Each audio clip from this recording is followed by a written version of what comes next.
En avril 2019, un YouTuber nommé Jason a publié une vidéo sur sa chaîne Happy Mountain Trekkers, dans laquelle il a filmé son excursion en montagne en solo pour une nuit.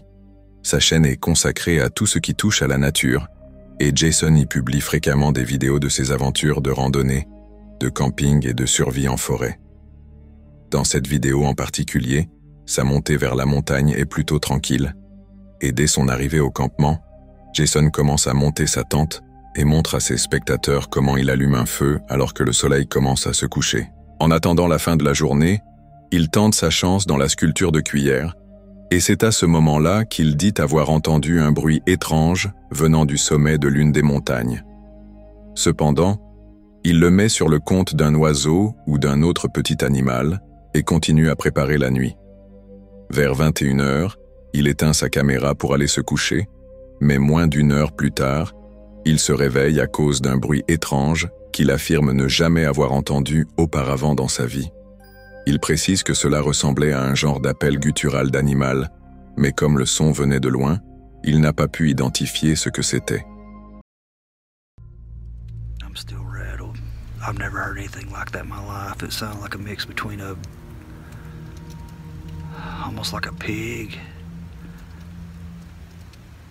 some kind of, I hate to even say it, but a pig, an ape, and the calls almost sounded like how the velociraptors communicate with each other on Jurassic Park. I've never heard anything like that in my life.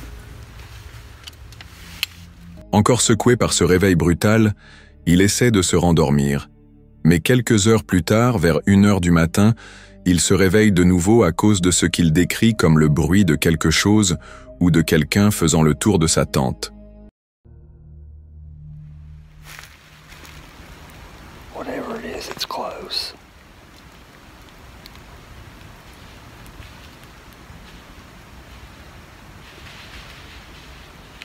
You hear that? Whatever it is, it sounded like there was 2 or 3 of them, and it started on the other side of my camp, went around my perimeter. Si vous regardez attentivement le coin inférieur gauche de l'écran, vous pouvez voir le reflet de ce qui semble être 1 ou 2 paires d'yeux lorsque Jason balaie la zone avec sa lampe torche. Bien qu'il existe de nombreux animaux dont les yeux réfléchissent la lumière la nuit, la couleur blanche flamboyante du reflet laisse fortement penser que Jason était observé par des loups ou des coyotes. Les chiens peuvent également renvoyer un reflet blanc, mais étant donné qu'il était environ 1h du matin lorsque cela s'est produit, il est peu probable qu'un chien se promène dans les montagnes, si près de son campement.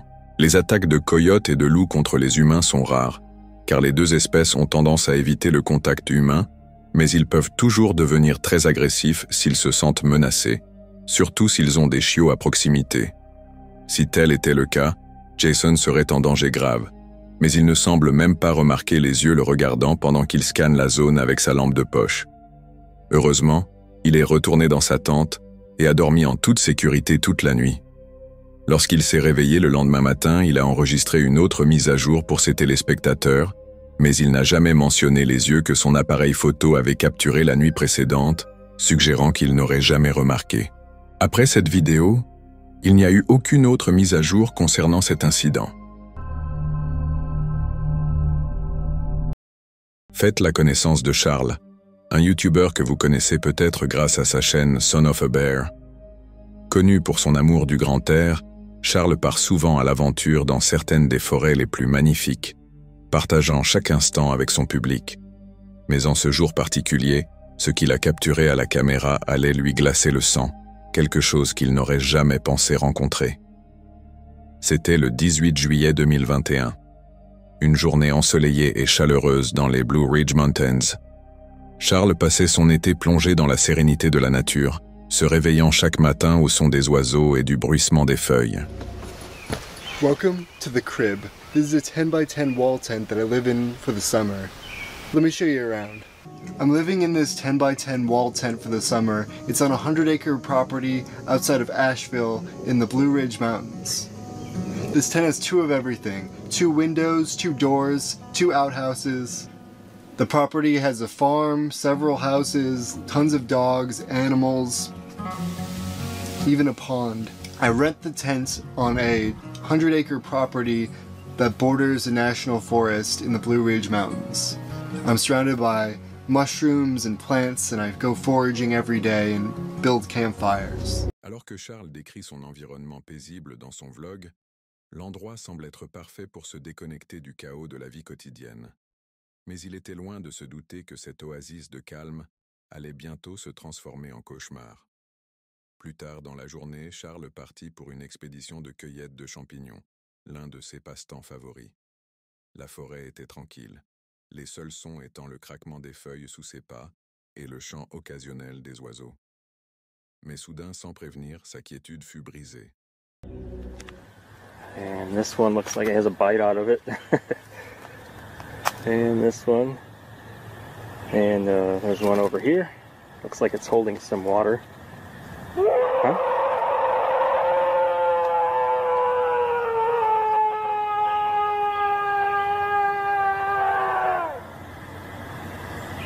I think it's time to go.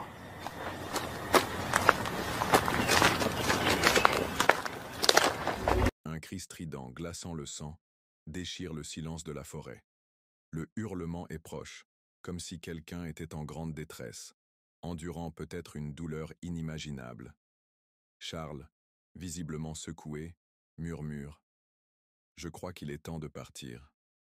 Sans hésiter, il s'éloigne rapidement, rangeant sa caméra pour privilégier sa sécurité. 1000 pensées se bousculent dans son esprit. Qu'est-ce que ça pouvait bien être? C'était une propriété privée, et il avait loué le terrain de camping. Qui, ou quoi, pouvait bien se trouver ici? Mais avant même qu'il n'ait le temps d'y réfléchir, quelque chose d'encore plus troublant se produisit.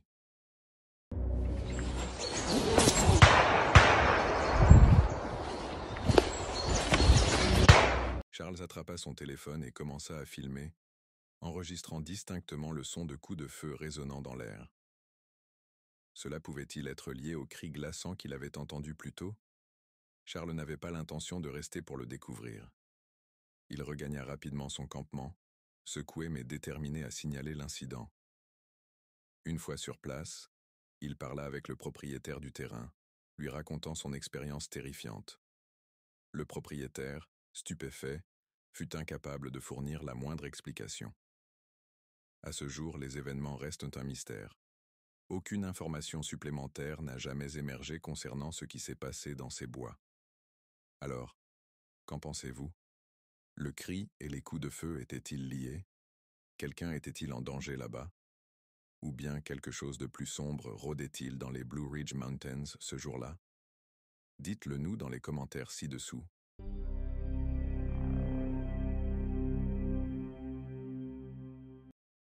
Détecter des métaux dans les coins reculés de l'Alaska n'est pas quelque chose que la plupart des gens feraient un seul, surtout pas à la tombée du jour.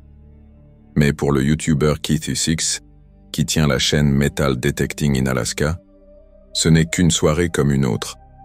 Dans cette vidéo, il retourne sur un ancien site minier où il avait déjà trouvé une pioche ancienne, espérant avoir le temps de faire une petite recherche avant que le soleil ne disparaisse derrière la lisière des arbres. Oh, hey guys, Keithy6 here, metal detecting in Alaska.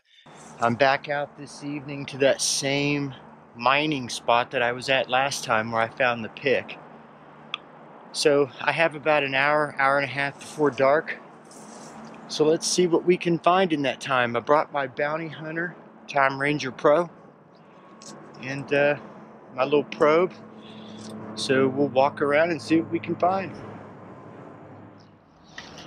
Well, I decided to stop by this hole on the way through and probed around a little bit, and I hit some glass. And I found a broken cork top and a real small broken cork top. And I just got lucky, and where is it? I just hit what looks like a glass stopper. So hey, that's cool. It's better than nothing. I think this hole needs dug out to get down deeper, because my probe only reaches so far. All right, sweet. Little bit of glass on the way through. Let's keep going. Avec seulement 1h30 devant lui, il prend son Bounty Hunter Time Ranger Pro et commence à balayer le sol. Les premières trouvailles sont modestes mais prometteuses. Du verre brisé, de vieilles bouteilles à bouchon de liège, et finalement, un bouchon en verre intact provenant apparemment d'une ancienne bouteille de sauce Worcestershire. Well, my first target looks like it's just a more modern penny.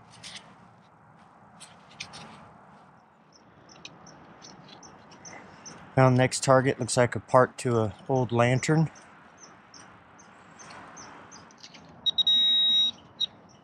Just found a little, looks like maybe a 22 bullet. Somebody must have been hunting out here.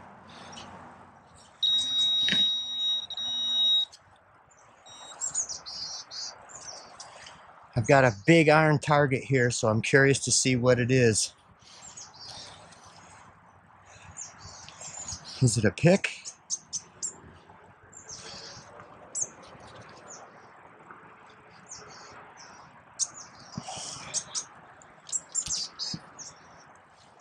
Oh, oh, check that out. Double-edged axe. Sweet. Wow. I knew it was going to be something big because it just blew my ears off. It was a huge iron target.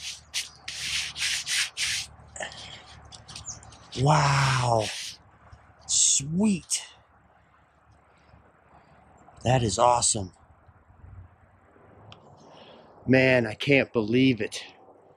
Another good target with the Bounty Hunter Time Ranger Pro. Au fur et à mesure que Kitty passe d'une cible à l'autre, les découvertes s'accumulent. Un dessus de lanterne rouillée, une douille de balle de calibre .22, puis une trouvaille importante, une hache à double tranchant, grande, lourde et indéniablement ancienne, probablement datant de la ruée vers l'or. Mais à mesure que la forêt s'assombrit, quelque chose autour de Katie semble commencer à changer.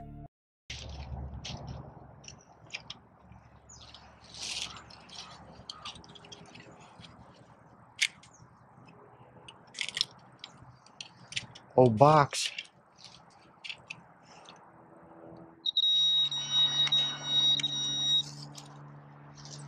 And of course, I gotta find some nails. Well, my next target's some kind of lid.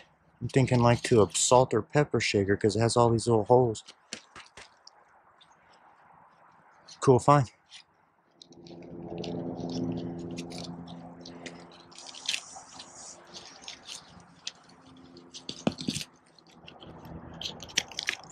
I just found this opening key where you unroll like a sardine can or whatever.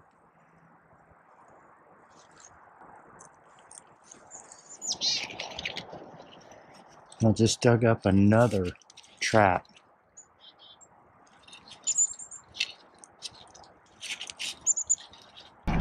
Well, it's getting dark on me.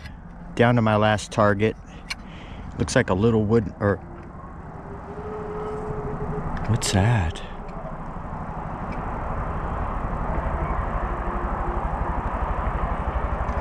Whoa, did you guys hear that? It sounded like something howling.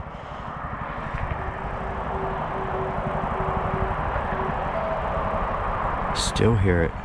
Il continue ses recherches alors que la forêt devient de plus en plus sombre, se concentrant sur ce qu'il dit être ses dernières cibles. Puis, au moment même où il s'apprête à plier bagages, quelque chose se produit. Un son, soudain, guttural, retentit plus loin dans les bois. Un hurlement, aigu et impossible à identifier. Il se fige. Un autre bruit suit. Un éclaboussement dans l'eau, brusque et tout proche. Boy, that freaked me out. Oh.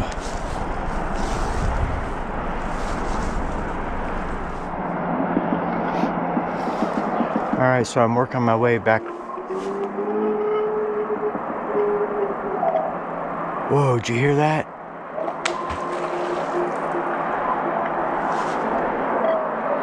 Oh man, something just threw something in the water right beside me.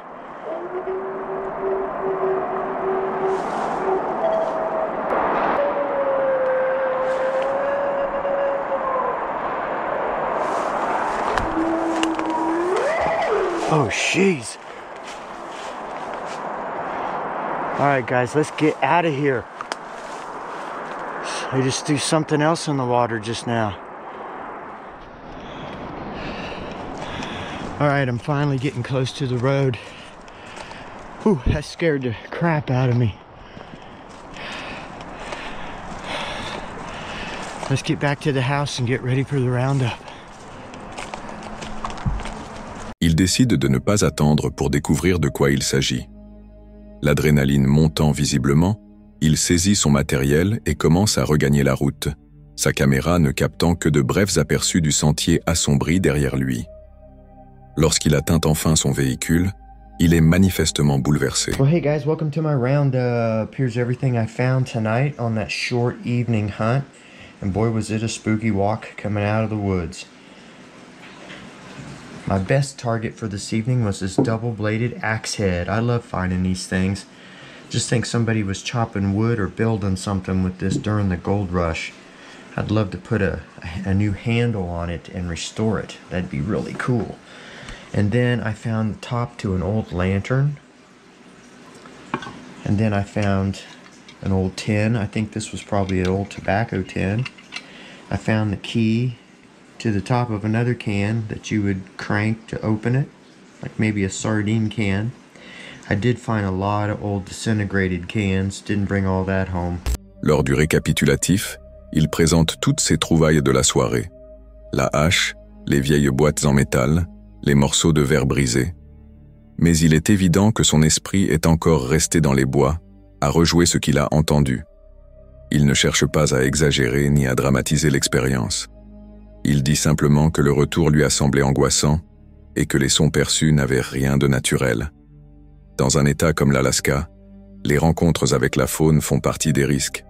Ours, orignaux, voire loups. Mais Kitty a suffisamment d'expérience pour savoir à quoi ressemblent les bruits de ces animaux. Et ce qu'il a entendu ce soir-là ne correspondait à aucun d'eux. La vidéo se termine par sa formule habituelle, souhaitant bonne chance et bonnes trouvailles à ses spectateurs. Mais derrière cela, quelque chose reste en suspens, un moment qui n'a pas d'explication. Qu'avez-vous pensé de cette rencontre? Dites-le moi.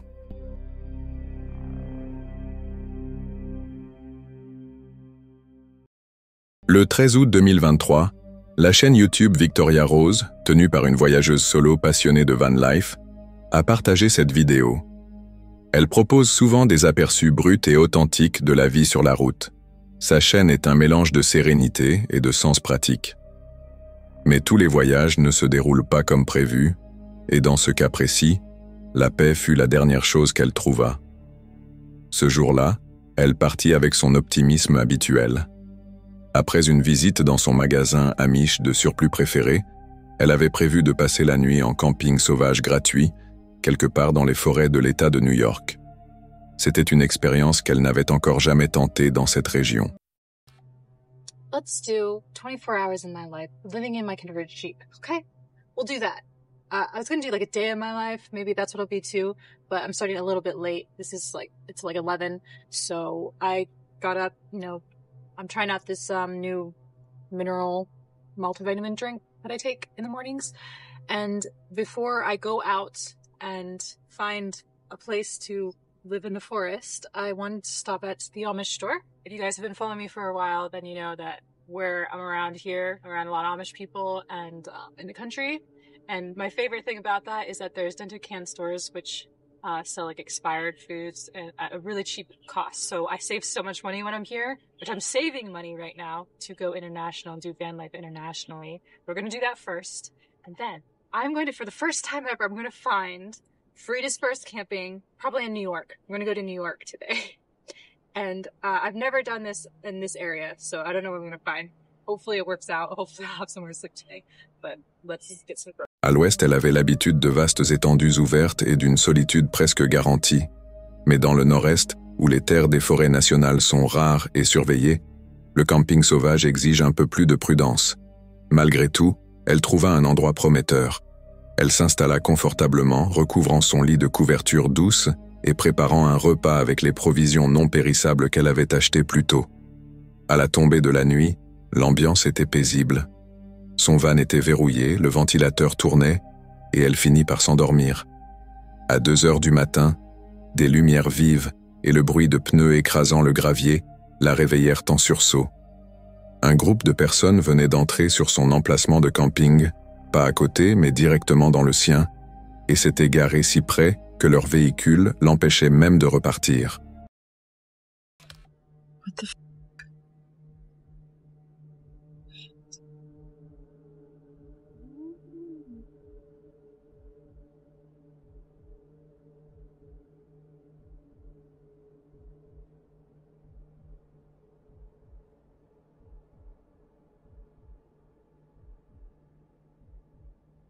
You guys gonna kick me out of this spot?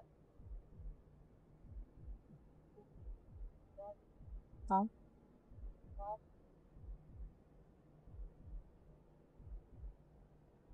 Are you guys gonna move your truck so I can at least leave? You gonna move your truck so I can leave? Huh? Well, it's kind of weird that I was well, I am. Well, now I have to like leave because there's no way I can sleep like this. Can you at least ask, like, or say excuse me or something? Like, I was camped here. I understand. We told you we didn't know there was anybody in there. Right, but can you like say like yeah, but it's just common courtesy to say sorry. I didn't realize. Is it okay if we camp here? But it's like this is the spot that I got. It's just strange. It's rude. En prenant conscience de la situation, la réalité devint encore plus troublante. Il n'était pas seulement inconscient de sa présence, il l'ignorait totalement.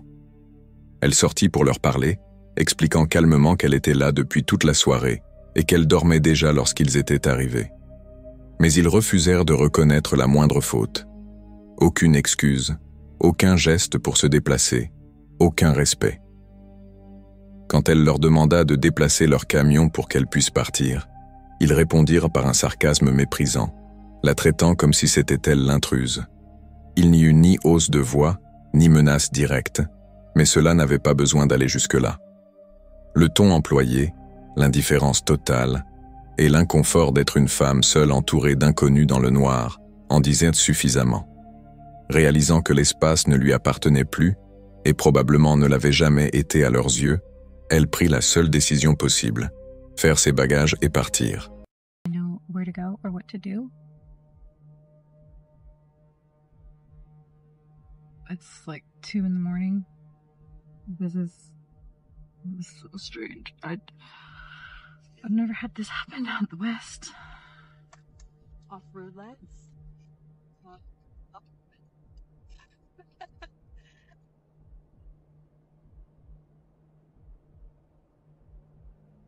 Oh, I'm so tired. Well, there's gonna be some lines, but I hate driving at night, especially when I'm this tired, because it's like nearly 3 in the morning. It was a weird situation. I didn't know what to do.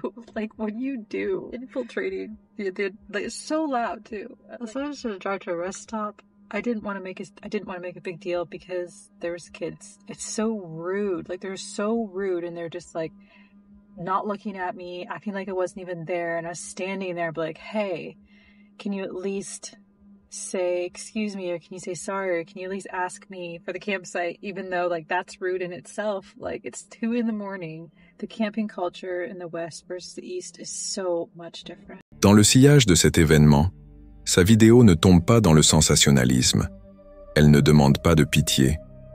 Elle ne se présente pas comme une victime. Mais cette rencontre l'a clairement secouée. Pas parce qu'elle a été violente, mais parce qu'elle révélait quelque chose de plus profond. Même dans un espace conçu pour la liberté, une femme voyageant seule est parfois perçue comme ayant moins le droit d'y être. Dans les commentaires, beaucoup ont témoigné de leur empathie. Certains ont partagé leurs propres histoires de rencontres nocturnes similaires. D'autres ont proposé des suggestions sur la façon d'éviter de telles situations. Éclairage supplémentaire, bruiseurs, panneaux d'avertissement. Mais la vérité est qu'aucun équipement ne peut empêcher les gens d'être irrespectueux. Ce qu'elle a vécu n'était pas extrême. Ce n'était même pas illégal. Mais c'était profondément troublant. Et dans un monde où le voyage en solo est souvent romancé, des moments comme ceux-ci sont tout aussi importants à documenter. Parce que parfois la vraie histoire ne concerne pas le camping ou le repas ou le road trip. Il s'agit de ce que cela coûte de rester calme, rester au genre et rester debout même lorsque les gens autour de vous refusent de vous voir.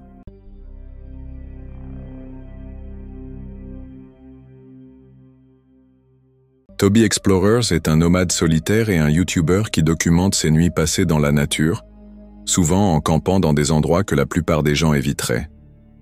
Toby a passé d'innombrables nuits dans des environnements imprévisibles, mais lors de ce voyage le long de la côte et de l'Angleterre, ce qui devait être une simple halte pour une douche, et l'installation de sa tente s'est rapidement transformée en l'une de ses nuits les plus agitées et tendues à ce jour.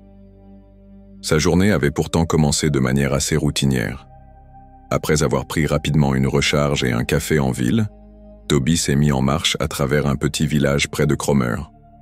Il était à la recherche d'une douche chaude avant de passer la nuit et est tombé sur un parc de caravanes qui semblait parfait pour cela.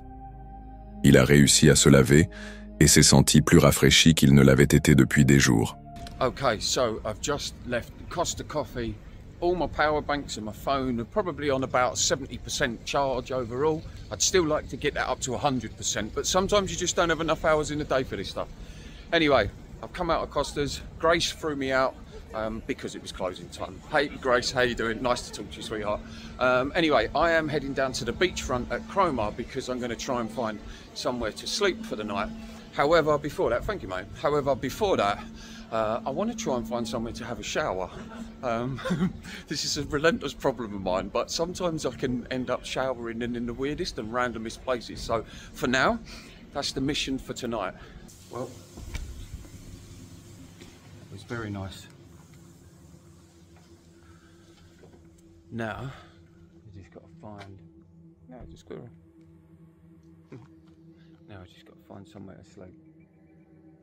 I feel like it's a stretch too far to stay on the campsite, so I'm going to head out. Don't know where the out is actually. I could go out the little gate I come in by.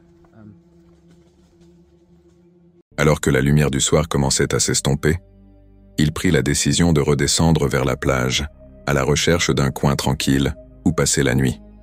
Lorsqu'il finit par s'installer, il choisit un emplacement non loin de la mer, un espace qui semblait à la fois à l'écart mais pas isolé, caché mais pas enfermé. Au début, tout était calme. La brise apportait les sons lointains de la vie côtière. Il avait son intimité, et pendant un moment, il sembla que la nuit se déroulerait sans incident.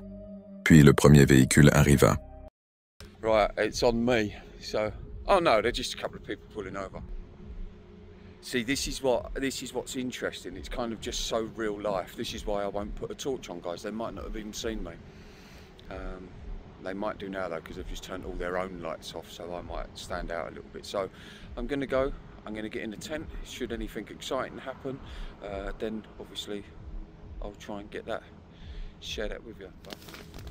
Right, I'm not gonna unpack all my stuff because there is a lot of cars coming over. I don't know if there's some kind of thing that goes on here at night.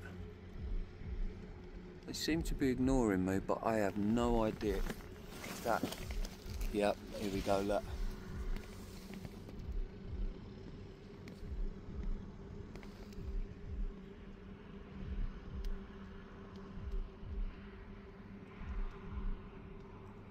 I don't know who that is. I'm gonna get out just in case, so I don't want to get some lunatic driving into the car, so I'll let them know. I stand up so they know I'm here. It might just be people that are curious.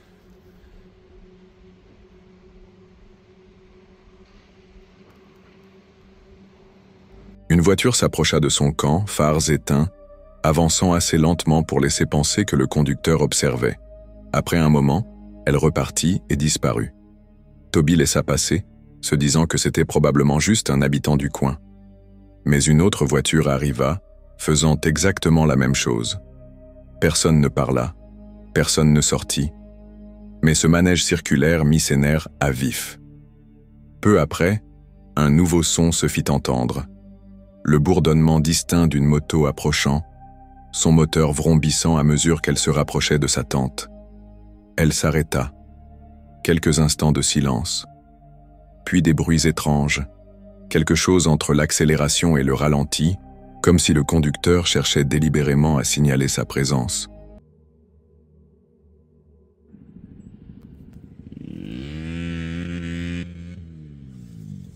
Oh, someone thinks they're being funny.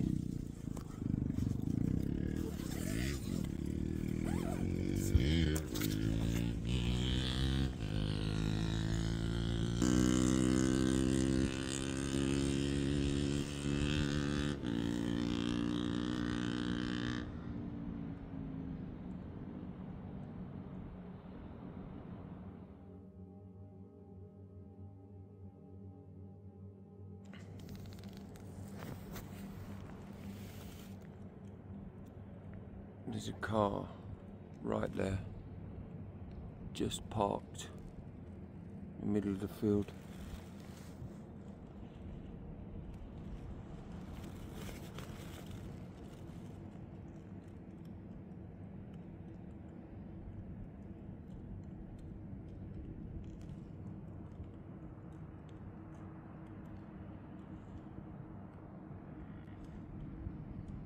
I mean, just a second ago there was a motorbike outside. The tent really revved the engine up. Au moment même où Toby sortit de sa tente pour affronter celui qui était là, le motard s'éloigna brusquement dans la nuit, disparaissant sur la route sans aucune explication. Mais le moment le plus inquiétant de la nuit restait à venir. Il était tard, et Toby se reposait dans sa tente, essayant de se détendre, lorsqu'un autre véhicule arriva. Cette fois, il ne s'agissait pas seulement d'un conducteur solitaire.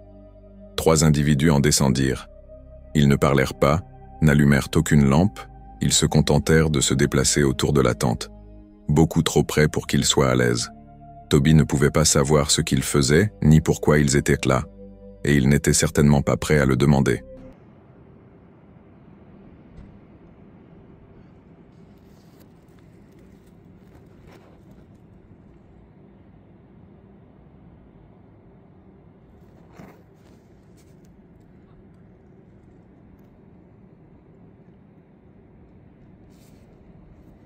So there's a few people there just pulled over. They were making a load of noise. I'm bringing the camera away from there. I'm not trying to dramatise this at all, guys. I think you know that about me. But this car just started to do like lots of wheel spins outside the tent and that. They're about 50 metres away from me. They've got outside the car and they're just standing there, just talking. And now they're back in the car.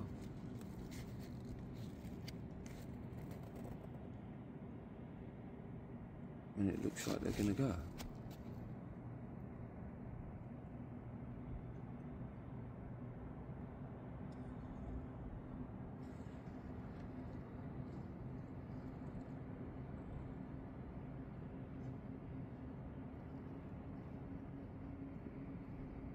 And they're going.